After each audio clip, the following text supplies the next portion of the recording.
السلام علیکم ورحمۃ اللہ وبرکاتہ۔ الحمد للہ رب العالمین والصلاة والسلام علی سید الانبیاء والمرسلین وعلی آلہ واصحابہ اجمعین ومن تبعہم بإحسان الی یوم الدین، اما بعد۔ قال اللہ تبارک وتعالی فی القرآن المجید والفرقان الحمید، اعوذ باللہ من الشیطان الرجیم، بسم اللہ الرحمن الرحیم۔ قد جعل اللہ لكل شيء قدرا صدق اللہ العظیم۔ قال اللہ تبارک وتعالی فی شان حبیبہ صلی اللہ علیہ وسلم، ان اللہ وملائکتہ یصلون علی النبی یا ایہا الذین آمنوا صلوا علیہ وسلموا تسلیما۔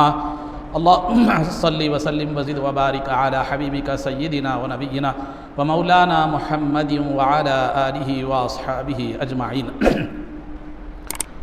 عزیزان محترم، اس سے قبل آپ حضرات کے سامنے قضاء اور قدر کس کو کہتے ہیں، اس کے معنی کیا ہیں، اس کے لفظی معنی کیا ہیں، اس کے اصطلاحی معنی کیا ہیں، پھر اس کی تفصیلات کیا ہیں، آپ کے سامنے بیان کی گئی تھی۔ اور یہ بتلایا گیا تھا کہ قدر یعنی تقدیر جو ہے نا، یہ اللہ کا اندازہ اور اس کا فیصلے کو تقدیر کہتے ہیں۔ تو اللہ نے مخلوق کی پیدائش سے پہلے اس کے تعلق کے ان کیا کرنے والا ہے اس کا اندازہ بھی فرما لیا ہے، اس کا فیصلہ بھی فرما لیا ہے۔ اب رہا تقدیر کی جو ہے نا قسمیں، تقدیر کی جو ہے نا بعض علماء نے 3 قسمیں بیان فرمائی ہیں، بعض علماء نے 2 قسمیں بیان فرمائی ہیں۔ ایک 3 قسمیں جو ہے نا، جیسے ایک مبرم حقیقی، ایک مبرم غیر حقیقی اور ایک معلق، بعض نے 3 بیان فرمائی ہیں۔ اور بعض علماء نے جو ہے نا مبرم اور معلق بیان فرمائی ہیں۔ انہوں نے مبرم غیر حقیقی کو جو ہے نا وہ معلق کے تحت کیا کیا ہے، بیان کر لیا ہے۔ یہ جو تفصیلات ہیں یہ اہل علم کے لیے ہیں، جو ہے نا آپ حضرات اس کو میں اس کی عام انداز میں اس کو بات رکھوں گا۔ تو بہرحال بعض علماء نے تقدیر کی 3 قسمیں بتلائی ہیں، بعض کیا ہے معلوم ہے 2 بتلائی ہیں۔ جنہوں نے 2 بتلائی ہیں وہ 3 میں سے ایک کو ایک دوسرے کے تحت کیا کر لیا ہے، شامل کر لیا ہے۔ تو بہرحال آسانی سے سمجھنے کے لیے آپ کو میں 2 قسموں کی طرف کیا کرتا چلوں، لے جاتا چلوں۔ ایک ہے تقدیر مبرم اور ایک ہوتی ہے تقدیر معلق۔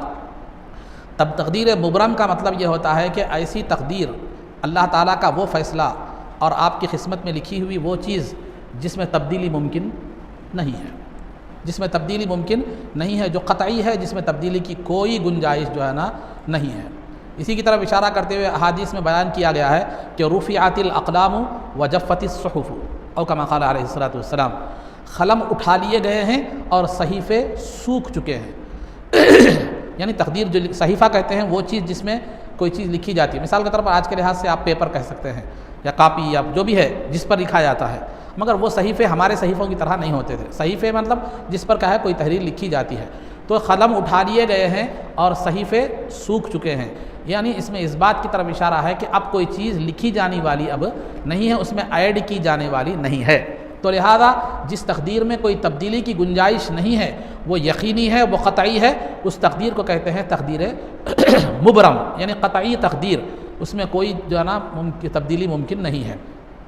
اور دوسری جو ہے نا تقدیر معلق، تقدیر معلق کہتے ہیں اس تقدیر کو جو کیا ہے بندے کے نیک اعمال کی وجہ سے یا بندے کے جو ہے نا دعاؤں کی وجہ سے یا اللہ والوں کی دعاؤں کی وجہ سے اس میں تبدیلی ممکن ہے، اس میں تبدیلی ممکن ہے، اس کو کہتے ہیں تقدیر معلق۔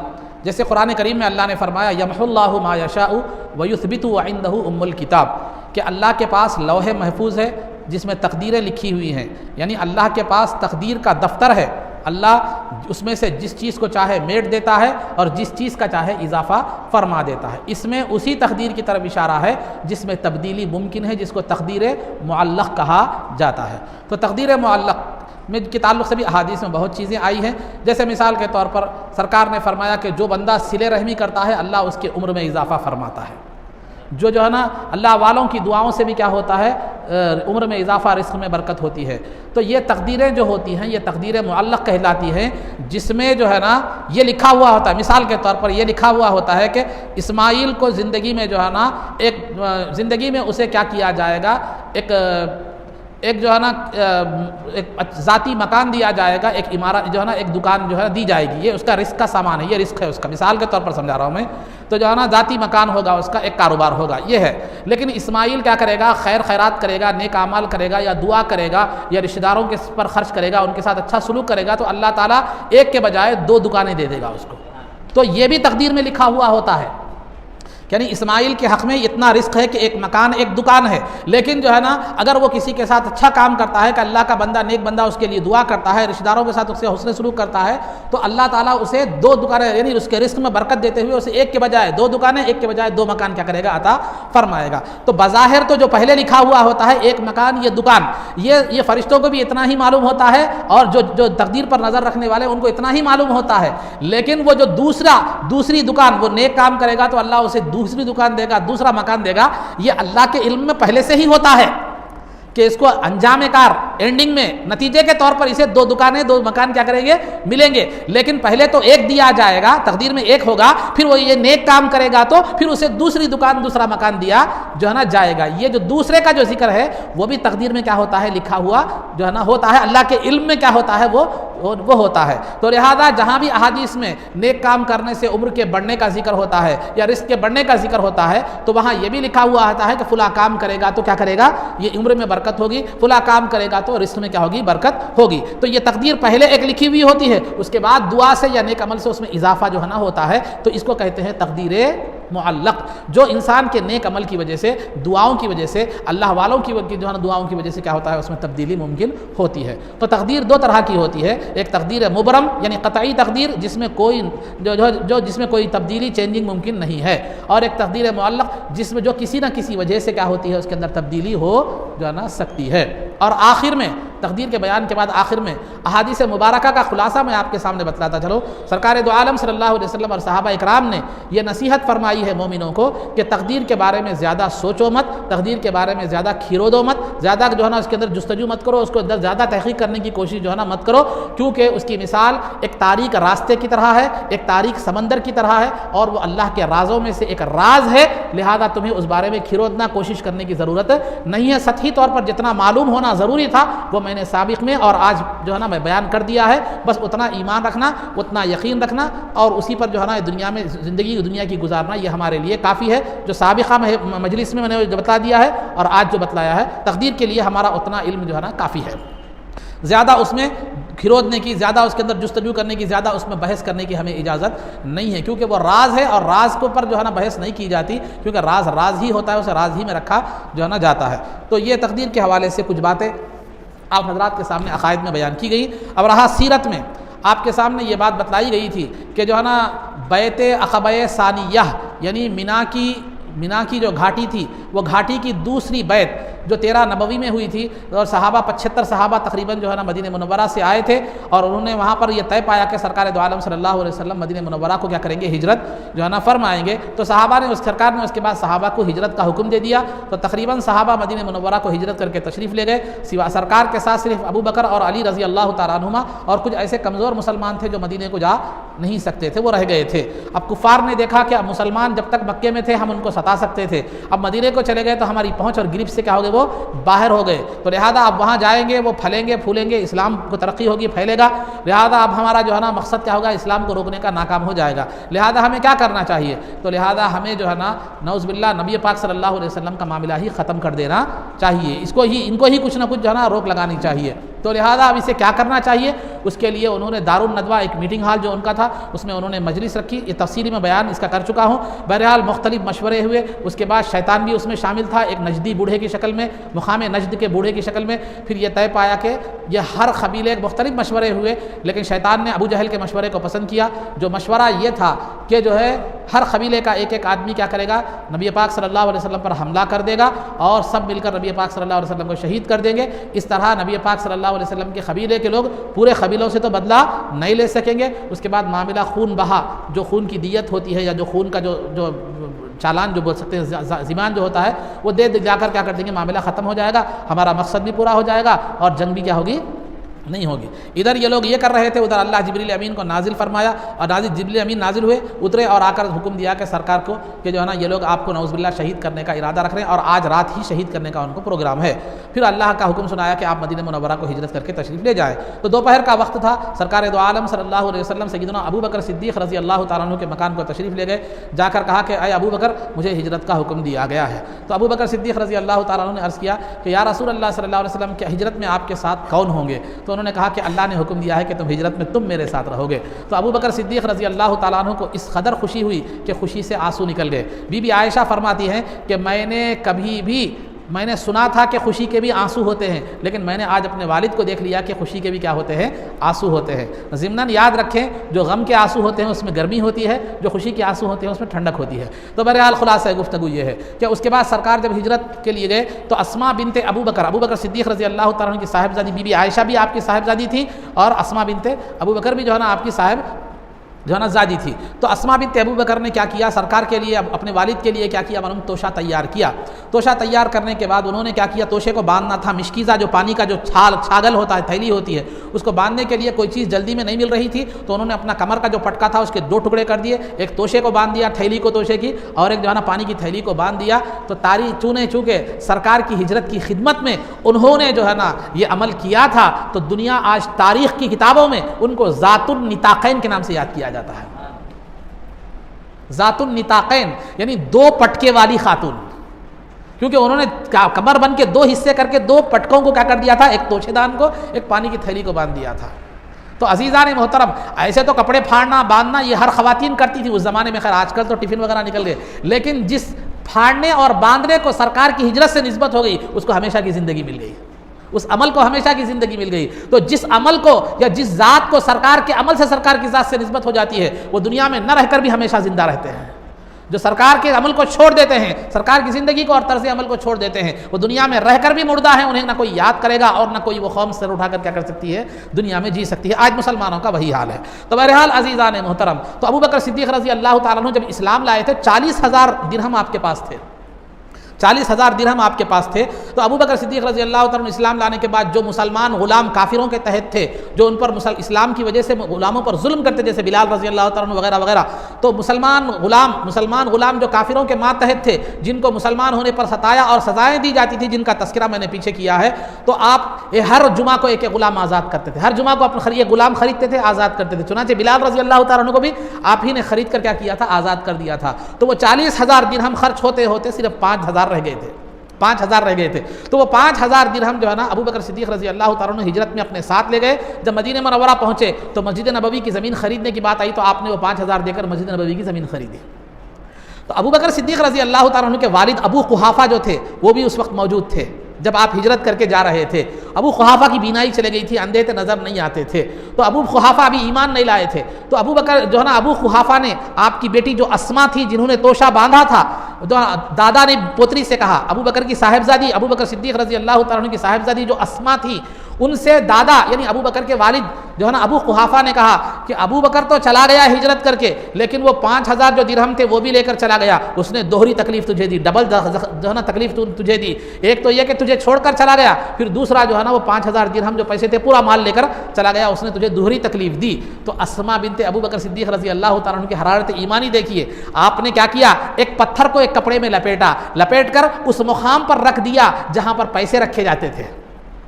اس کے بعد اپنے اندھے دادا کو لا کر بتایا کہ نہیں، بابا نے 5,000 لے کر نہیں گئے، بلکہ وہ ہمارے لیے 5,000 چھوڑ کر گئے ہیں، دیکھو یہاں پر جہاں پر پیسے رکھتے ہیں ہاتھ لگا کر دیکھو پیسے موجود ہیں۔ تو ابو قحافہ نے کہا ٹھیک ہے، اگر وہ تجھے پیسے چھوڑ کر گیا ہے تو کوئی غم کی بات نہیں، وہ چلا جاتا ہے تو چلا جائے، پیسے تو تیرے گزر بسر کے لیے کافی ہے۔ یہ حرارت ایمانی تھی اسماء بنت ابو بکر صدیق رضی اللہ تعالیٰ عنہ۔ اس کے بعد سرکار دو عالم صلی اللہ علیہ وسلم رات کے وقت میں حضرت علی، چونکہ سرکار کے جانی دشمن تو تھے کفار، لیکن آپ کی صداقت اور امانت پر پورا بھروسہ تھا، اپنی امانتیں اور اپنی چیزیں لا کر سرکار کے پاس کیا کرتے تھے، رکھا جو ہے نا کرتے تھے۔ تو سرکار دو عالم صلی اللہ علیہ وسلم نے حضرت سیدنا علی مرتضیٰ رضی اللہ تعالیٰ عنہ کو بلایا اور بلا کر کہا کہ دیکھو اے علی، میں ہجرت کا حکم ہوا ہے، میں جا رہا ہوں، آج کی رات تم جو ہے نا بستر پر آرام کرنا، میرے بستر پر آرام کرنا، اور کفار مکہ کی جو امانتیں میرے پاس ہیں صبح ہونے کے بعد وہ امانتیں ان کو لوٹا کر جو ہے نا آ جانا، اور فکر مت کرنا، تمہیں کوئی نقصان نہیں پہنچائے گا۔ اور سرکار کی ایک چادر تھی جو ہری چادر تھی، آپ نے علی رضی اللہ تعالیٰ عنہ کو اڑا دی، اور جو ہے نا دیکھا کہ رات کے وقت میں ابو جہل اور پورے لوگ جو ہے نا کیا کیے ہوئے ہیں، سرکار کے مکان کا محاصرہ اور گھیراؤ کیے ہوئے ہیں، تاکہ سرکار جب بھی باہر آئے وہ کیا کر دے، آپ کو شہید کر دے۔ عرب کا ایک مزاج تھا، وہ کسی کے گھر میں جھانک تانک نہیں کرتے تھے اور بغیر اجازت کے داخل نہیں ہوتے تھے، یہ ان کا مزاج کفر تھا، لیکن وہ مزاج تھا ان کا۔ تو لہذا جو ہے ان لوگوں نے کیا کیا، گھیراؤ کیا، گھر میں داخل ہونے کی ہمت انہوں نے نہیں کی۔ سرکار نے کیا کیا، رات کے وقت میں علی رضی اللہ تعالیٰ عنہ کو وہاں پر رکھ دیا، اپنے بستر پر سلا دیا، دیکھا کہ باہر محاصرہ ہے، نکلنے پر وہ لوگ شہید کر دیں گے، حملہ کر دیں گے۔ تو سرکار نے سورہ یاسین کی ابتدائی آیتیں، یاسین والقرآن الحکیم سے لے کے فاغشیناہم فہم لا یبصرون تک کی جو آیتیں ہیں وہ پڑھ کر آپ نے کنکریاں جو ہے نا ان کے اوپر پھینکی، تو وہ سرکار ان کے سامنے سے نکل گئے، وہ ایسے مدہوش ہو گئے کہ سرکار کو دیکھ بھی نہیں سکے۔ سرکار وہاں سے ابو بکر صدیق رضی اللہ تعالیٰ عنہ کے پاس گئے۔ ابو بکر صدیق رضی اللہ تعالیٰ عنہ کے بعد جانے کے بعد وہاں سے دونوں کیا ہے معلوم ہے، مل کر غار ثور کی جانب گئے۔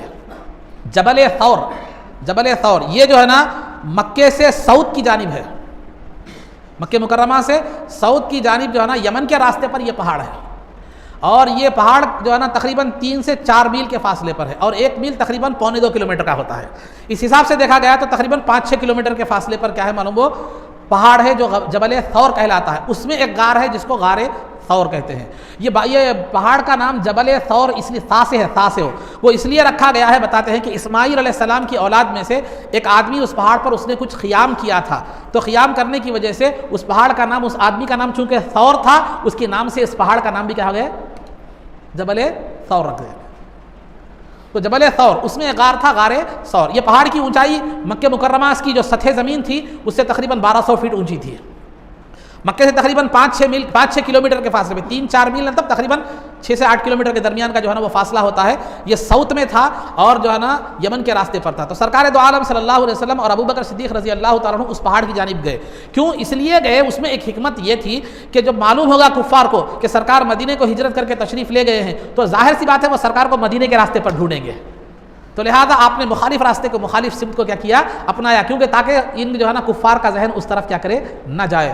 اور وہ جو ہے نا اتنی اونچائی کی پہاڑ تھی، اس کو تقریباً چڑھنے میں آدھا دن لگتا تھا۔ آج بھی آپ دیکھیے تقریباً وہ بہت اونچائی پر ہے پہاڑ، تو لہذا آدھا دن تقریباً لگتا تھا اس کو۔ رات کے حصے میں گئے، جب مدینے سے مکہ مکرمہ سے ابو بکر صدیق رضی اللہ تعالیٰ کے مکان سے نکل کر سرکار غار ثور کی طرف تشریف جو ہے نا لے جا رہے تھے، تو غار ثور کی طرف تشریف لے جا رہے تھے، اور راستے میں ابو بکر صدیق رضی اللہ تعالیٰ بڑے پریشان تھے، سرکار کی جان کی فکر تھی۔ کبھی یہ خیال ہوتا کہ سامنے سے کوئی آ رہا ہے تو سامنے چلے جاتے، کبھی یہ خیال ہوتا کہ پیچھے سے کوئی آ رہا ہے تو پیچھے چلے جاتے۔ بہرحال ایک شمع کے اطراف پروانہ جس طرح پھرتا ہے، اسی طرح یہ شمع محمدی کے اطراف سیدنا ابو بکر صدیق رضی اللہ تعالیٰ عنہ پھر رہے تھے۔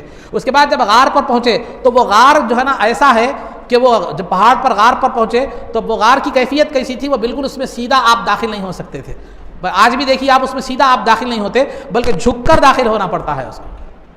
اور اس کی جو اندر کی جو چوڑائی ہے تقریباً اسکوائر 2 میٹر اسکوائر ہے، اسکوائر میں 2 چوکونی 2 میٹر ہے، اور جو ہے نا اس کے اندر تقریباً 7-8 آدمی کیا کر سکتے ہیں، آ سکتے ہیں۔ اونچائی 5 سے 6 فٹ ہے، لیکن اس میں ڈائریکٹ داخل نہیں ہو سکتے، جھک کر داخل ہونا پڑتا ہے۔ تو وہ غار جو ہے نا پرانا پڑا ہوا تھا، وہاں پر جو ہے نا کوئی آنا جانے والا نہیں تھا، اور وہ پہاڑ کا جو راستہ تھا وہ پہاڑ کی سیدھی جانب میں وہ غار تھا، اور وہاں پر کوئی آتا جاتا نہیں تھا۔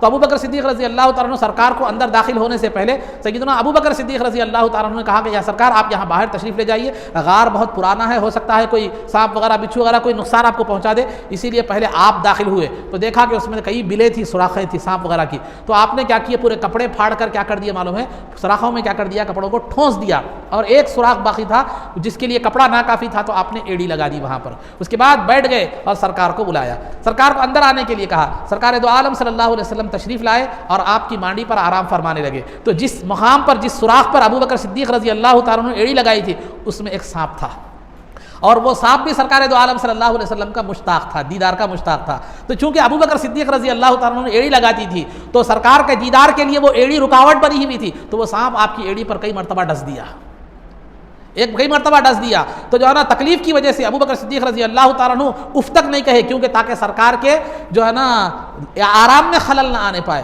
لیکن تکلیف کی وجہ سے آنسو نکل کر چہرے مصطفیٰ پر پڑے۔ تو سرکار بیدار ہوئے اور کہا کہ یا رسول اللہ، کیا ہوا، اے ابو بکر کیا بات ہے، کیوں رو رہے ہو؟ تو کہا یا رسول اللہ صلی اللہ علیہ وسلم، ایسا لگتا ہے کہ مجھے میری ایڑی کو سانپ نے کیا کر دیا ہے، کاٹ دیا ہے۔ تو سرکار نے اپنا تھوک یعنی لعاب دہن لگایا، تو آپ کو اسی وقت کیا ہو گئی، شفا مل گئی، پھر وہ سانپ چلا گیا، سانپ جو ہے نا وہ چلا گیا۔ تو یہ غار میں جو ہے نا تقریباً 3 شب یہ غار میں رہے۔ سرکار دو عالم صلی اللہ علیہ وسلم اور ابو بکر صدیق رضی اللہ تعالیٰ عنہ جو ہے جب یہ غار میں داخل ہوئے تو جو ہے نا سفر کی 27 تاریخ تھی، جمعرات کی شب تھی، یعنی دوسرے دن جمعرات تھا، سفر کی 27 شب تھی، اور جو ہے نا 21 سپٹمبر تھی، 622 عیسوی تھی۔ تو داخل ہوئے جمعرات کی شب، 3 شب وہیں پر رہے، 3 راتیں وہیں پر گزاری۔ آپ کے بیٹے ابو بکر صدیق رضی اللہ تعالیٰ عنہ کے بیٹے عبداللہ بن ابو بکر جو تھے وہ دن تمام مکے میں رہتے، رات میں مکے کے پورے حالات آ کر سرکار کو سنایا کرتے تھے۔ اور ابو بکر صدیق رضی اللہ تعالیٰ عنہ کی صاحبزادی اسما جنہوں نے توشہ باندھا تھا وہ رات کے وقت میں آتی اور توشہ دے کر چلی جاتی۔ اور ابو بکر صدیق رضی اللہ تعالیٰ عنہ کا ایک آزاد کردہ غلام تھا جس کا نام عامر بن فہیرہ تھا، وہ بکریاں چراتا تھا، وہ رات کے وقت میں تاریکی میں آ کر بکریوں کو لا کر آپ کے غار کے پاس رکھ دیتا، وہ دودھ نتھار لیتے اور دودھ پی لیتے۔ اس طرح 3 دن کیا ہو گئے اسی غار میں کیا کیے گزر گئے، 3 دن اسی غار میں کیا کیے گزر گئے۔ اس کے بعد جب چوتھا دن آیا، چوتھی شب آئی، تو جو ہے نا یکم ربیع الاول تھا، تو پیر کا دن تھا، یکم ربیع الاول پیر کی شب تھی، تو جو ہے نا سرکار دو عالم صلی اللہ علیہ وسلم نے راستے میں خدمت کے لیے ایک غیر مسلم کو جو ہے نا آپ نے کرائے پر اجرت پر لیا، مزدوری پر لیا، جس کا نام عبداللہ بن اریقط تھا، عبداللہ بن اریقط قاف کا جو ہے نا اریقط تھا، وہ اس کو لیے آپ نے اجرت پر لے لیا کہ راستے میں تو ہمارے ساتھ رہے گا، آگے آگے چلے گا۔ راستے کا تعین تو سرکار ہی نے کیا، راستے کا جو ہے رہنما تو سرکار ہی تھے، لیکن اس کو اس لیے رکھا گیا کہ آگے راستے کے حالات جانے، راستہ جیسا اس زمانے میں آپ کو آج کی طرح راستے معمول نہیں تھے، آگے ایک آدمی چل کر ہمیشہ دیکھا کرتا تھا کہ راستہ پر خطر ہے نہیں ہے، آگے پانی ہے نہیں ہے، راستہ کیسا ہے، تو وہ راستے کی خدمت کے لیے سرکار نے عبداللہ بن اریقط نامی غیر مسلم کو ہے اجرت پر آپ نے لیا تھا۔ تو وہ وعدے کے مطابق 3 دن کے بعد جو ہے نا چوتھی شب، یعنی جو ہے نا چوتھی شب کو یکم ربیع الاول اور 26 سپٹمبر 622 عیسوی کو جو ہے نا سرکار دو عالم صلی اللہ علیہ وسلم جس غار میں تھے وہاں پر جو ہے نا وہ آ گیا۔ یہ غار کے قیام کے دوران جو ہے نا کفار مکہ تو مدینے کے راستے سے وہ تلاش کر رہے ہی تھے، لیکن انہیں تلاش کرتے کرتے وہ لوگ غار ثور تک بھی پہنچ گئے، غار ثور تک بھی پہنچ گئے، اور وہ غار چونکہ ایسا نیچے تھا اس کو اندر آدمی کو دیکھنے کے لیے جھکنا پڑتا تھا، تو سرکار اور ابو بکر صدیق رضی اللہ تعالیٰ عنہ وہاں پر موجود تھے، تو اللہ نے حفاظتی انتظامات فرما دیے تھے، وہاں 2 طریقے کے حفاظتی انتظام فرما دیے تھے، ایک ظاہری انتظام تھا، ایک باطنی انتظام تھا۔ ظاہری انتظام یہ تھا جس کی طرف قرآن میں اشارہ کیا گیا، وَأَيَّدَهُ بِجُنُودٍ لَمْ تَرَوْهَا، کہ اللہ نے جو ہے نا ایک ایسے لشکر سے سرکار کی حفاظت فرمائی جو دکھائی نہیں دیتا تھا، تو لہذا فرشتوں کا پہرا اللہ نے وہاں پر دے دیا جو دکھائی نہیں دیتے تھے، اور وہ پہرے کا اثر یہ تھا کہ جو بھی وہاں آ جاتا دل میں ایک خوف کی کیفیت پیدا ہو جاتی تھی، ایک ہیبت کی کیفیت پیدا ہوتی تھی۔ ظاہری حفاظت اللہ نے اس طرح فرمائی کہ جو ہے نا فوراً اسی وقت وہ غار پر مکڑی نے جالا تن دیا، اور وہاں درخت تھا، درخت نے اپنی شاخ کو جھکا دیا اور کبوتریوں نے وہاں پر انڈے دے دیے۔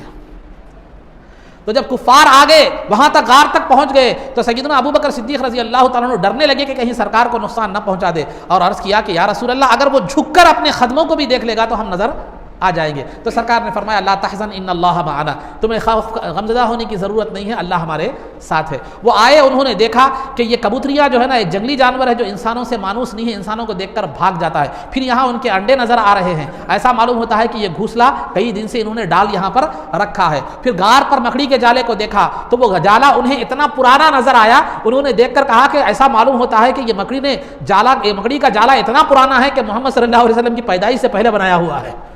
تو بہرحال انہوں نے یہ سوچ کر جو ہے نا کہا کہ یہاں پر آنا تو ممکن نہیں ہے، کیوں؟ اگر وہ غار میں داخل ہوتے تو مکڑی کا جالا ٹوٹ جاتا تھا اور کبوتریاں یہاں پر نہیں ہوتی تھی، انڈے نہیں دیتی تھی، تو کبوتریوں کا انڈے دینا اور جال کا جو ہے نا غالے پر تنا ہوا ہونا یہ اس بات کی علامت ہے کہ یہاں کوئی انسان نہیں آیا، تو لہٰذا یہ دونوں یہاں پر نہیں آئے ہوں گے۔ اس طرح وہ لوگ چلے گئے، تو اللہ رب العزت نے ان کبوتریوں کی نسل میں وہ برکت عطا فرمائی۔ امام زرخانی رحمۃ اللہ تعالی علیہ فرماتے ہیں اس ایک جوڑے سے آج لاکھوں جوڑے اللہ تعالیٰ نے پیدا فرمائے جو حرم مکہ میں آج بھی موجود ہیں، ان کے علاوہ دوسرے بھی ہیں لیکن وہ نسل بھی موجود ہے۔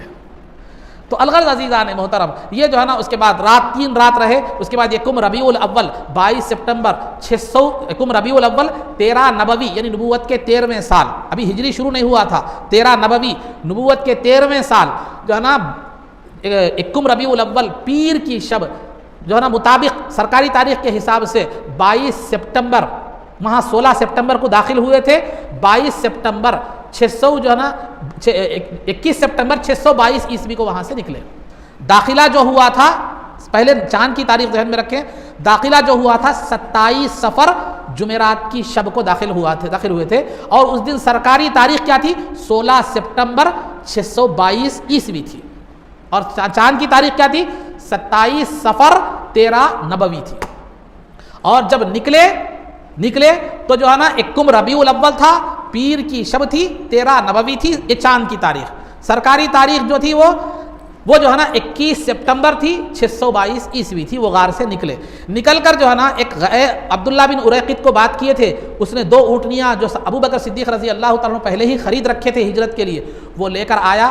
آنے کے بعد یہ چار حضرات نکلے، ایک تو سرکار دو عالم صلی اللہ علیہ وسلم تھے، دوسرے ابو بکر صدیق رضی اللہ تعالیٰ عنہ تھے، تیسرے ابو بکر صدیق رضی اللہ تعالیٰ عنہ کا غلام عامر بن فہیرہ تھا، اور چوتھا راستے کی خدمت کے لیے سرکار نے جس غیر مسلم کو مقرر وہ عبداللہ بن اریقط تھا۔ یہ 4 حضرات یکم ربیع الاول پیر کے دن جو ہے نا مدینہ منورہ کو مکہ مکرمہ سے نکل پڑے، پیر کی شب تھی۔ تو یہ جو ہے نا چند حالات بتائے، پھر وہاں سے مدینے تک پہنچنے تک جو حالات پیش آئے وہ جو ہے نا وہ الگ ہیں، انشاءاللہ اس کا تذکرہ آگے کیا جو ہے نا جائے گا۔ آپ کو آداب میں جو ہے نا لباس کے آداب بیان کیے جا رہے تھے، تو لباس کے آداب میں سے ایک ادب یہ بھی ہے کہ جو ہے نا آپ کا جو لباس ہے یعنی نچلا لباس، جو پائجامہ بولیے آپ، لنگی بولیے یا پینٹ بولیے، وہ جو ہے نا آپ ٹخنوں سے نیچے نہیں ہونا چاہیے۔ لباس کی جو نیچے کے لباس کی جو مقدار ہے، سرکار جو تہبند باندھتے تھے، لنگی باندھتے تھے، آدھی پنڈلی کے حد تک باندھتے تھے، آدھی پنڈلی کے اونچائی تک باندھتے تھے۔ تو لباس میں جو نیچے کا جو لباس پہننا ہے شریعت میں، وہ آدھی پنڈلی سے لے کر ٹخنوں کے اوپر تک ہو۔ یہ اس دوران کیا ہونا چاہیے، آپ کا لباس ہونا چاہیے۔ ٹخنوں کے نیچے والا لباس جو ہے نا یہ پسندیدہ نہیں ہے شریعت میں۔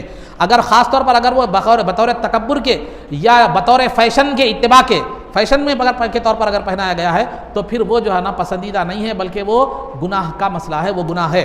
تو لہذا سرکار دو عالم صلی اللہ علیہ وسلم نے فرمایا کہ دیکھو تم جو ہے نا اپنے لباس کو ٹخنوں سے اوپر رکھا کرو، اس میں وہ ظاہری پاکی بھی ہے، باطنی پاکی بھی ہے، ظاہری پاکی بھی ہے، باطنی پاکی بھی ہے۔ ظاہری پاکی کیا ہے؟ آپ کا لباس ٹخنوں سے نیچے رہے گا تو نیچے لڑے گا، زمین کی گندگی کیچڑ وغیرہ لگے گی، اگر ٹخنوں سے اوپر رہے گا تو زمین کی گندگی سے وہ پاک رہے گا۔ دوسرا باطنی پاکی یہ ہے کہ جو ہے نا جو عام طور پر جو لباس لوگ پہنتے ہیں وہ تکبر کے طور پر یا برے فیشن کی اتباع میں پہنتے ہیں۔ تکبر اور برے فیشن کی چاہت یہ دل کی گندگی ہے، اور تم اگر جو ہے نا ٹخنوں سے اوپر لباس اگر پہنو گے تو پھر یہ دل کی گندگی بھی کیا ہو جائے گی، دور ہو جائے گی۔ تو یہ ٹخنوں سے اوپر لباس پہننا یہ ظاہری اور باطنی 2 گندگیوں سے بچنے کا سبب ہے۔ اور دوسری بات، جب آپ لباس پہنیں تو خاص طور پر اپنا لباس جو ہے نا، خواہ وہ پائجامہ پہنے یا لنگی پہنے، جو بھی پہنے، جب آپ اس لباس کو پہن کر بیٹھتے اور اٹھتے ہیں یا لیٹتے ہیں یا سوتے ہیں تو اس وقت اس بات کا لحاظ رکھیے کہ آپ کے جسم کا پوشیدہ حصہ، چھپانے والا حصہ نظر نہ آئے، اس کا اہتمام کیجیے۔ جیسے مثال کے طور پر آپ لنگی پہنے ہوئے ہیں، لنگی پہن کر لیٹ گئے، لیٹ کر کیا کیے، ایک پیر کھڑا کر دیے، دوسرا پیر کیا کر دیا، اس کے اوپر رکھ دیے، تو ظاہر سی بات ہے جو پوشیدہ حصہ ہے جسم کا وہ کیا کرے گا، نظر آئے گا۔ تو لباس پہننے کے بعد خاص طور پر مرد آدمی نیچے کا لباس جب پہنتا ہے تو اس میں بیٹھتے اٹھتے لیٹتے وقت اس بات کا لحاظ رکھے کہ اس کے جسم کے پوشیدہ اعضاء نظر نہ آئیں، ستر پوشی ہو، اس کا اہتمام کرے، خواہ وہ بیٹھتے وقت ہو، لیٹتے وقت ہو یا کسی اور جو ہے نا معاملے میں ہو۔ یہ ایک بات کا۔ اور تیسری چیز جو ہے نا وہ یہ ہے کہ لباس جو ہے نا مرد کے لیے سونا اور جو ہے نا سونے کا زیور اور ریشم کا لباس پہننا یہ مرد کے لیے دنیا میں حرام ہے، جنت میں اسے عطا کیا جائے گا۔ عورت کے لیے دنیا میں بھی جائز ہے، آخرت میں بھی جائز ہے۔ ریشم کا لباس پہننا اور جو ہے نا سونا پہننا یہ مرد کے لیے حرام ہے، جائز نہیں ہے۔ ہاں چاندی کی انگوٹھی پہننا جائز ہے، لیکن وہ بھی 4 گرام چاندی سے اندر تک، اور اس میں نگینہ جو ہوتے ہیں، کنکر جو ہوتا ہے وہ 1 ہونا چاہیے، 1 سے زائد نہیں ہونا چاہیے۔ تو یہ بات ذہن میں رکھے۔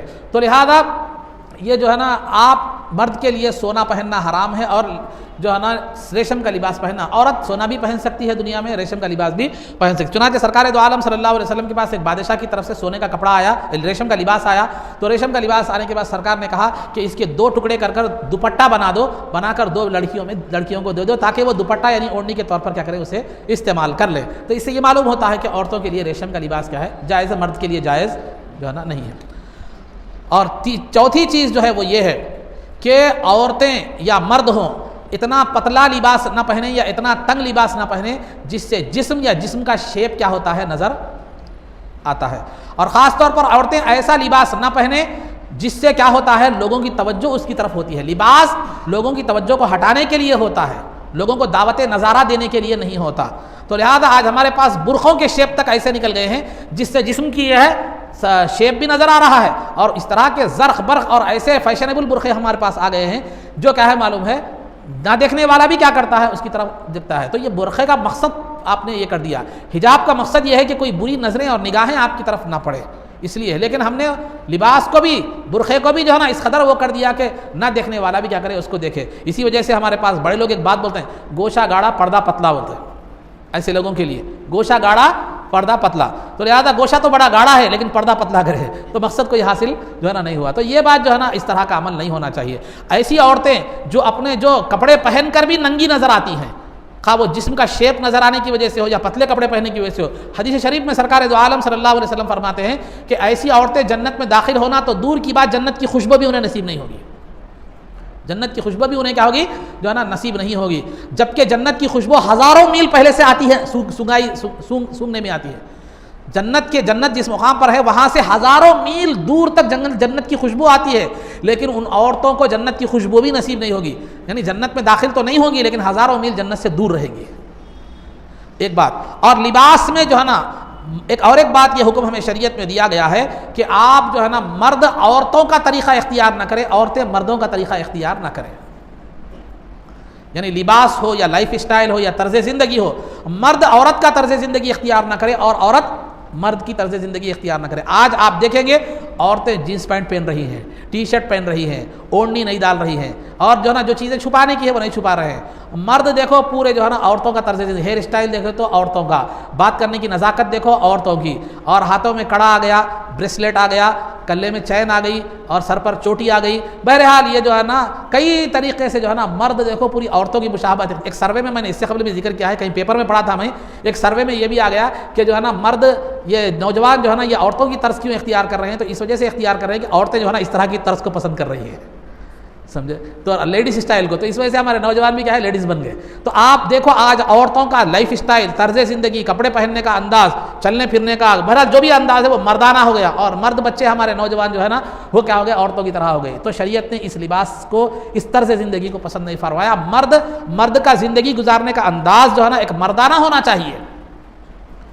حالت دیکھے تو ہمارے نوجوانوں کو ایسا دکھتا خالی شرٹ شلوار پہنا دیے تو بچی نظر آتی ہوں، ویسا بنا لیے اس کی حالت، بالوں کا انداز، رہنے کا انداز، نزاکت جیسا. ارے مرد ایسا مضبوط ہونا چاہیے کہ ہر طرح کے حالات کا وہ کیا کر سکے، مقابلہ کر سکے، وقت پڑنے پر پتھر پھوڑ کر بھی اپنے اہل و عیال کو جو ہے نا پال سکے.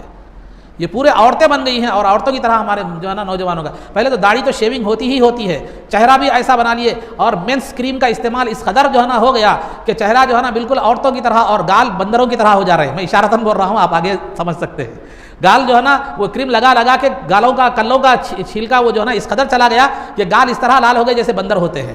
تو بہرحال بندر میں بتا رہا ہوں، بندر سے آپ کیا ہے وہ سمجھ سکتے ہیں آپ، وہ بات میں مناسب نہیں سمجھ رہا ہوں پوری تشبیہ دینا. تو بہرحال تو یہ پورے لیڈیز کا جو ہے نا اسٹائل ہم نے اپنا لیا. تو مرد ہیں آپ مردانہ شان کے ساتھ رہیے. آپ کی شان یہ ہے کہ آپ کے اندر جو ہے نا چلے پھرے کام کرے تو ایک مضبوطی، ایک وقار آپ کے اندر معلوم ہو.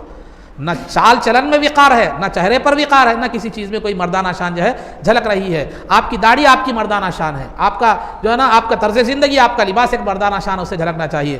معلوم دیکھ رہے سامنے والا دیکھے تو اس کو ڈاؤٹ نہیں ہونا چاہیے کہ بچہ ہے یا بچی ہے، بلکہ وہ اندھیرے میں بھی دیکھ لے تو آپ کے چلنے کے انداز سے سمجھ جائے کہ یہ کوئی مرد آدمی آ رہا ہے، عورت جو ہے نا نہیں آ رہی. تو بہرحال شریعت میں اسٹائل، لائف اسٹائل جو ہے عورت کو مرد کے لائف اسٹائل سے بیان جو ہے نا روکا گیا ہے، اور مرد کو عورت کے لائف اسٹائل سے جو ہے نا منع کیا گیا ہے. تو یہ بھی ایک لباس کے آداب میں سے چیز ہے، خواہ وہ لباس ہو، کپڑے ہوں یا طرز زندگی ہو، جو بھی ہو. یہ آپ کے سامنے لباس کے آداب کے حوالے سے کچھ باتیں آپ حضرات کے سامنے بیان کی گئی. اب رہا جو ہے مسائل میں آپ حضرات کے سامنے سابق میں اس سے قبل جو ہے نا آپ کے سامنے وضو کو توڑنے والی چیزیں کیا کی گئی تھی، بیان جو ہے نا کی گئی تھی کہ کن چیزوں سے وضو کیا ہوتا ہے، ٹوٹتا ہے. اس میں کچھ جدید مسائل بھی آپ حضرات کے سامنے کیا کیے گئے تھے، ذکر کیے گئے تھے، جیسے انجیکشن وغیرہ کے حوالے سے سند کر دینا، بے ہوش ہو جانا وغیرہ وغیرہ، تمام تفصیلی ضمناً جو آ سکتی تھی وہ آپ کے سامنے بیان کی گئی. اب رہا آج بعض وہ صورتیں جو بظاہر جو ہے نا آدمی کو یہ شائبہ ہوتا ہے کہ وضو ٹوٹ گیا، لیکن حقیقت میں وضو نہیں ٹوٹتا، وہ چیزیں میں آپ کے سامنے بیان کر رہا ہوں. تو یہ چیزیں وضو کو نہیں توڑتی، لیکن ایسا معلوم ہوتا ہے ایک عام آدمی کو یہ سوچتا ہے کہ شاید اس سے وضو ٹوٹ گیا ہو. ایسے سب سے پہلی چیز جو وضو کو نہیں توڑتی وہ یہ ہے کہ برہنہ ہو جانا، ننگا ہو جانا. اگر آپ وضو کیے، وضو کرنے کے بعد کپڑے بدلے، کپڑے بدلنے میں کیا کریں آپ، کپڑے بدلنے کے لیے پورے ننگے ہو گئے، ننگے ہو کر کپڑے بدلے ہیں، اگرچہ کہ بند کمرے میں آپ نے کرا، باہر کر رہے تو حرام ہے ویسا دکھانا، لیکن جو ہے نا بند کمرے میں بھی آپ کرتے ہیں تو یہ حیا کے خلاف ہے، گناہ تو نہیں ہے لیکن حیا کے خلاف ہے. تو الغرض عزیزان محترم، کپڑے وضو کرنے کے بعد کپڑے بدل گئے، آپ ننگے ہو گئے، برہنہ ہو گئے، اس سے وضو نہیں ٹوٹتا، اس سے وضو جو ہے نا نہیں ٹوٹتا. اسی طرح کوئی مرد کسی عورت کو ننگا دیکھ لے، یا کوئی عورت کسی مرد کو ننگا دیکھ لے تو وضو نہیں ٹوٹتا. اور اسی طرح کوئی جو ہے نا آدمی یا خیر اگر غیر عورت ہے غیر مرد ہے تو دیکھنا حرام ہے لیکن وضو نہیں ٹوٹے گا. اسی طرح کوئی مرد کسی عورت کو جو ہے نا چھو لے, بوسہ دے دے یا اس کی شرمگاہ کو چھو لے, یا کوئی عورت کسی مرد کو جو ہے نا چھو لے, بوسہ دے لے, بوسہ مطلب جو ہے نا کس کرنا, بوسہ دے لے یا اس کی شرمگاہ کو دیکھ لے, تو یہ اگر غیر ہیں دونوں تو دیکھنا حرام ہے لیکن وضو نہیں ٹوٹے گا, وضو نہیں ٹوٹے گا. ہاں وضو کب ٹوٹے گا؟ اگر ایک دو قطرے پانی کے نکلتے ہیں مادہ منویہ کے تو ٹوٹ جائے گا, ورنہ نہیں ٹوٹے گا. تو خلاصہ یہ ہے کہ مرد عورت کو چھو لے, بوسہ دے لے یا اس کو برہنہ دیکھ لے, یا عورت مرد کو چھو لے, بوسہ دے لے یا برہنہ دیکھ لے, یا ایک دوسرے کی شرمگاہ کو چھو لے, صرف چھونے سے وضو نہیں ٹوٹتا جب تک کہ ایک دو قطرے مادہ منویہ کے نہ نکلے. اگر نہیں نکلتے ہیں تو وضو نہیں ٹوٹتا. وضو کرنے کے بعد آپ نے ایسے کام کیے ہیں, ٹھیک. لیکن اگر کوئی امام ہے اور اس کے مقتدیوں میں شافعی حضرات بھی ہیں تو شریعت کہتی ہے کہ ان مقتدیوں کے, کیونکہ امام شافعی کے پاس ان چیزوں سے وضو ٹوٹ جاتا ہے, امام اعظم ابو حنیفہ کے پاس نہیں ٹوٹتا. اگر کوئی حنفی امام ہے تو اس کو چاہیے, اگر اس کے مقتدی شافعی ہیں تو یہ بیوی کو بوسہ لینے سے یا چھونے سے یا اس کی شرمگاہ کو چھونے سے یا اس کے نازک حصوں کو چھونے سے یا دیکھنے سے کیا کرے, گریز کرے وضو کرنے کے بعد. کیونکہ اگرچہ کہ اس کے پاس وضو نہیں ٹوٹتا لیکن اس کے جو مصلی مقتدی ہیں ان کے پاس کیا ہے, وضو ٹوٹتا ہے. ان کا لحاظ رکھتے ہوئے ایسا امام یہ حرکت کرنے کے بعد نماز نہ پڑھائے, وضو کرنے کے بعد یہ حرکت کرنے کے بعد نماز جو ہے نا نہ پڑھائے, بلکہ یہ حرکت ہی نہ کرے. تو یہ بہتر ہے ایسا کرنا. لیکن اگر نماز پڑھا دے تو ان کی بھی نماز ہو جاتی, اس کی بھی نماز کیا ہو جاتی ہے. یہ بات ہے. تو بہت سے لوگ میرے پاس سوال کرتے ہیں, ایک چیز سوال میرے پاس آتا ہے, ضمناً میں آپ کے سامنے ایک بتا دوں. ہمارے پاس آج کل کیا ہو گیا, پینٹ جینس پینٹ وغیرہ پہن لیتے ہیں, ٹائٹ پینٹ ہوتا ہے, اوپر جو ٹی شرٹ ہوتی ہے وہ بھی چھوٹی موٹی ہوتی ہے, اسکن ٹائٹ ہوتی ہے وہ بھی, سمجھے. ہاں تو وہ ایڑی چوٹی کا زور لگاتے ہیں ہم پہلوان دکھنے کی وجہ سے, لیکن حقیقت میں پہلوان جو ہے نا نہیں ہوتے. پہلوان جو ہوتا ہے اس کو دکھانے کی ضرورت نہیں پڑتی, ڈھیلے کپڑے پہنا تو بھی نظر آتا ہے ان پہلوان ہے بول کے. اب جو نہیں رہتا, مرتنگا رہتا, وہ دکھانے واسطے کبھی جو ہے نا ٹائٹ اسکن ٹائٹ کپڑے پہنتا, یہ پہنتا وہ پہنتا, یہ کرتا, اکڑ کے چلتا, زیادہ نہیں کمی پڑ گئی تو پہلوانوں کے فوٹو بھی لگا رہتا, تاکہ جو ہے نا کم از کم دیکھ کر تو تسلی کیا کر لے, حاصل کر دے. خود تو نہیں بن سکے, دوسروں کو دیکھ کر تو تسلی حاصل کرے. تو بہرحال اگر بہت سے لوگ کیا ہوتے ہیں, ٹائٹ پینٹ پہنتے ہیں, ٹی شرٹ بھی چھوٹی ہوتی ہے, نماز میں آ کر کھڑے ہو جاتے ہیں, پیچھے کی صف والے کو اس کا پیچھا حصہ دکھتا ہے, پچھلا حصہ جو ہے نا دکھتا ہے. تو بہت سے لوگ میرے سوال کریں, مول صاحب صاحب والے مصلی کا جو ہے نا پچھلا حصہ, پیٹھ کا حصہ, بسا اوقات جو ہے نا وہ جو بیٹھنے کی مقعد ہوتی ہے, تشریف جو ہوتی ہے, جس کو کہتے ہیں ادبی زبان میں آپ کہہ سکتے ہیں, وہ اس کے جو ہے نا وہ بھی بعض آدھی اس کا ابتدائی حصہ کیا ہوتا ہے, نظر آتا ہے. کیونکہ فقہ میں کھلا بولنا پڑتا ہے تاکہ جو ہے نا آپ کو بات صحیح طور پر معلوم ہو. ایک کا ایک سمجھ لے تو پھر مسئلہ ہو جاتا ہے. اسی لیے فقہ کے معاملے میں آدمی کو کیا ہے, تھوڑا سا تکلف سے کام نہیں لے سکتے, اس لیے میں آپ کو بات بتا رہا ہوں. تو بہرحال بسا اوقات ایسا ہوتا ہے, سامنے کے صف میں جو ہے نا مصلی ہوتا ہے جس کا پینٹ جرکن بھی اٹھ جاتی ہے, پینٹ بھی نیچے اتر جاتا ہے, جس کی وجہ سے جو ہے نا آپ کے بیٹھنے کے جو حصے ہیں, جو کشنس ہیں, وہ جو ہے نا ابتدائی حصہ بھی نظر آنے لگتا ہے. تو پیچھے کی مصلی کی جو ہے نا اس پر نظر پڑتی ہے. تو کیا اس سے وضو ٹوٹتا ہے, یہ سوال بہت سا آتا ہے. تو پہلے تو بات یہ ہے کہ آپ اس کو دیکھیں نہیں, کیونکہ آپ کو جو ہے نا خیام میں نظر سجدے پر ہونا چاہیے, سجدے کے مقام پر ہونا چاہیے, اور رکوع میں نظر آپ کے پیروں پر ہونا چاہیے, سجدے میں ناک پر ہونا چاہیے. تو سجدے میں دیکھ بھی نہیں سکتے. دیکھنے کا امکان یا تو خیام میں ہوتا ہے یا تو رکوع میں ہوتا ہے. تو خیام میں نظر سجدے پر ہو اور رکوع میں نظر کیا معلوم پیروں پر ہونا چاہیے. تو ایسا اگر آپ کرتے ہیں تو آپ کو دکھتا ہی نہیں سامنے کا حصہ, پھر بھی آپ کو نظر پڑ گئی دیکھی تو فوراً نظر ہٹا لیجیے, لیکن اس سے وضو نہیں ٹوٹتا آپ کا. ذہن میں رکھیں, وضو نہیں ٹوٹتا. سامنے والے کے اگر پچھلے کا حصہ اگر آپ دیکھ لیں حالت نماز میں تو وضو بھی نہیں ٹوٹتا, نماز بھی نہیں ٹوٹتی. ایک بات ذہن میں رکھیے. اب رہا سامنے والے کا کیا حال ہے, پھر اس کی نماز کا کیا حال ہے. تو اس کے جسم کا جو حصہ پیچھے نظر آ رہا ہے وہ ناف کے لیول سے نیچے ہے تو اس کی نماز ٹوٹ جاتی ہے. پیچھے کا حصہ جو ناف جو ہے, بمبی جس کو کہتے ہیں آپ, اس کے پیچھے بالکل سیدھ میں اس کے لیول سے نیچے کا اگر حصہ اگر نظر آ رہا ہے تو فی الفور اس کی نماز کیا ہو جاتی ہے, ٹوٹ جو ہے نا جاتی ہے. مگر آپ کی نماز اور وضو میں کوئی فرق نہیں آتا. نظر پڑ جائے تو نظر پھیر لیجئے اور فوراً آپ کر لیجیے, اس طرف خیال نکال دیجیے. مگر سامنے والے کی نماز نہیں, اگر اس کا جو جسم کا جو حصہ نظر آ رہا ہے وہ ناف کے لیول سے اوپر کا حصہ ہے تو اس میں کوئی فرق پڑنے والا نماز میں نہیں ہے. لیکن آداب یہی ہے کہ آپ ڈھیلا ڈھالا ایسا کپڑا پہنیے جو آپ کو پورے طور پر کیا کر سکے, چھپا سکے. ہم جو ہے نا یہ اس بات کا لحاظ رکھیں. تو جینس پینٹ پہنتے ہیں نماز میں, آگے کا پیچھے کا پورا جو ہے نا نمائش بھی نظر آتی ہے, پیشاب کو بیٹھنے کے لیے تکلیف, طہارت لینے کے لیے تکلیف, ہر چیز کے لیے جو ہے نا تکلیف. تو یہ سب کئی کو تکلیف ہے, برداشت کر رہے ہیں سب. لباس تھوڑا سا ڈھیلا پہن لیے تو اچھی بات نہیں ہوتی ہے. تو بہرحال یہ خلاصہ گفتگو, یہ مسئلہ تھا. ایک مسئلہ یہ ہے. دوسری بات یہ ہے کہ بسا اوقات کیا ہوتا ہے آپ وضو کر کے نماز کو جا رہے ہیں، امام صاحب یا کوئی بھی مصلی ہے نماز کو جا رہے ہیں، بیٹا نظر آ گیا، بیٹے کو محبت سے کیا کر لیا، اٹھا لیا گود میں، پیشاب کر دیا، پیشاب کر دیا، تو کیا وضو ٹوٹ جائے گا؟ وضو نہیں ٹوٹے گا۔ جسم پر جو پیشاب لگا ہوا ہے یا جسم پر کپڑے پر جو پیشاب لگا ہے اس کو دھو لیجیے یا بدل دیجیے، کافی ہے، وضو آپ کا نہیں ٹوٹے گا۔ اسی طرح ماں وضو کرنے کے بعد بچے کو دودھ پلاتی ہے یا بچہ پیشاب کر دیتا ہے تو وضو کرنے کے بعد اس سے وضو میں کوئی فرق نہیں آئے گا۔ اسی طرح آپ مسجد کو جا رہے ہیں، راستے میں غلاظت لگ گئی، کیچڑ اچھل گیا، تو جہاں تک کیچڑ اچھلا ہے دھو لیجیے، جسم کو کپڑے کو کافی ہے، آپ کے وضو میں کوئی فرق نہیں آتا۔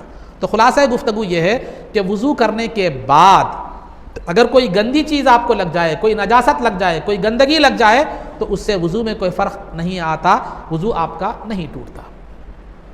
اسی طرح جو ہے نا، اگر آپ نے وضو کیا تھا، وضو کرنے کے بعد جا کر کٹنگ کرا کے آ گئے، یا وضو کرنے کے بعد جو ہے نا ناخن کاٹے، یا وضو کرنے کے بعد جسم پر جو ہے نا زخم تھا، اس کی کھال جو ہے نا مردہ ہو گئی تھی، وہ کیا کریں معلوم، کھینچ کے آپ نکال دیے، خون نہیں نکلا، کھینچ کر خالی کھال نکال دیے، تو ہوتا کیا ہے، خیال آتا بال کٹنگ کرے تو سر کا مسا کرے تھے، کٹنگ کرنے کے بعد وہ جو اوپر کا حصہ کھل گیا وہ مسا نہیں ہوا نا اس پر، ناخن رہے وقت وضو کرے تھے لیکن ناخن کاٹنے کے بعد اوپر کا حصہ کھل گیا، اس پر تو پانی نہیں پہنچا، زخم کی کھال وضو کرتے وقت تو کھال تھی لیکن وضو کرنے کے بعد وہ کھال کھینچ دیے تو وہ حصہ کھل گیا، تو کیا پھر اس کو دھونا یا وضو کرنا ضروری ہے کیا؟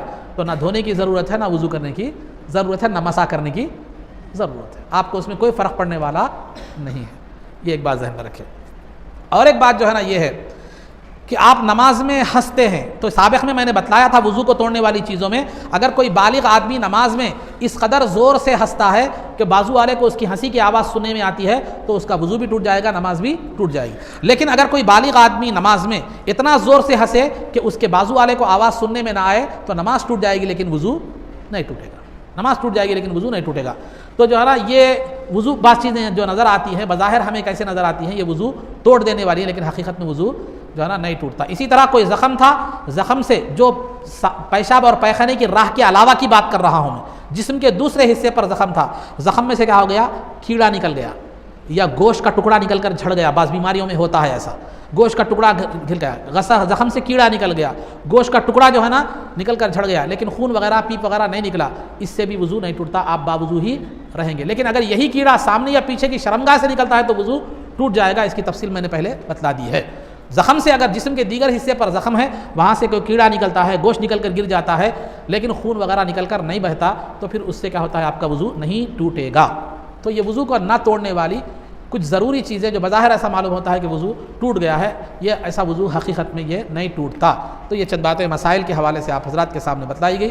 اب رہا جو ہے نا آخر میں جو بات آپ کے سامنے بتلائی جائے گی وہ سیدی شیخ الاسلام حافظ محمد انوار اللہ فاروقی علیہ رحمۃ و رضوان بانی جامع نظامی علیہ رحمۃ و رضوان کی جو ہے نا کتاب انوار احمدی کے جو ہے نا کچھ اقتباسات میں آپ کے سامنے ذکر کر رہا تھا۔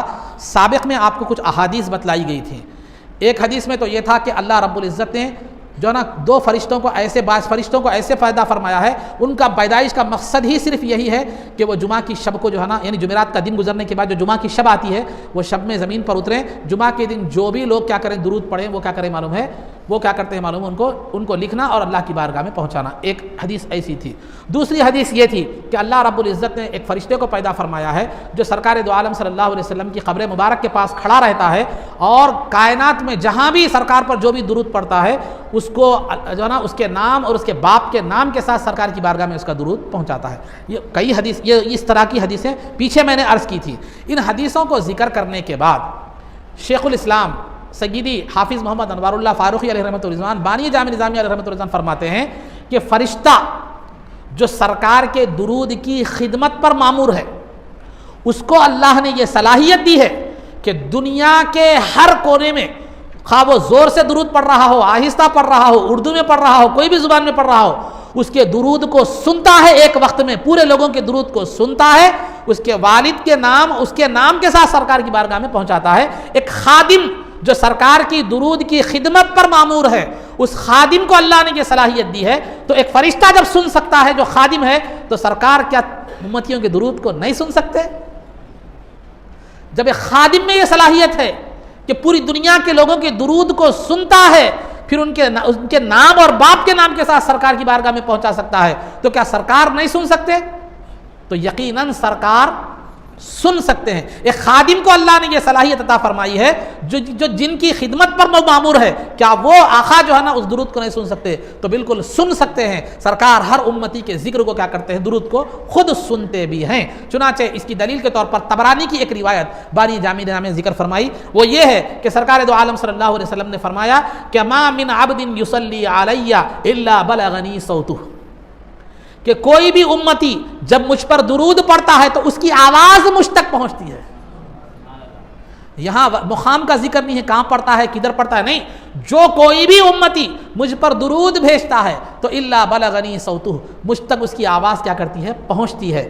تو صحابہ کو ایک ڈاؤٹ ہوا، جیسا آج کل عام طور پر ڈاؤٹ ہوتا ہے، تو صحابہ سادہ لو ذہن تھے، سادہ ذہن تھے، انہوں نے اس ڈاؤٹ کو جو ہے نا بدعقیدگی کی بنیاد پر یہ سوال نہیں کیا، لیکن آج بدعقیدگی کی بنیاد پر یہ سوال ہوتا ہے۔ صحابہ کو سرکار ایک ڈاؤٹ کلیئر کرنے کے لیے صحابہ نے پوچھا، کیا پوچھا؟ یا رسول اللہ بعد وفاتک، کیا آپ کے اس دنیا سے پردہ فرمانے کے بعد بھی آپ اپنی امتی کی درود کی آواز کو سنتے ہیں؟ یہاں ایک باریک بات ہے، ذہن میں رکھیے آپ، صحابہ کا سوال تھا وفات کے بعد تھا، صحابہ کا عقیدہ یہ تھا کہ زندگی میں تو سن سکتے ہیں،